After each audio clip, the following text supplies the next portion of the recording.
ও আচ্ছা, এখানে আলোটা খুব ভালো আসছে, ওই জন্য আমরা স্টার্টিংটা এখান থেকেই করছি। আর ওই দিয়ে দুজন যাচ্ছে।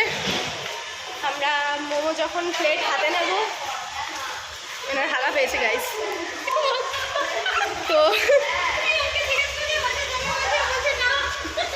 আমরা যখন মোমোর প্লেট হাতে নেবো তখন তোমাদের দেখাবো যে অ্যাকচুয়ালি মোমো কেমন খেতে।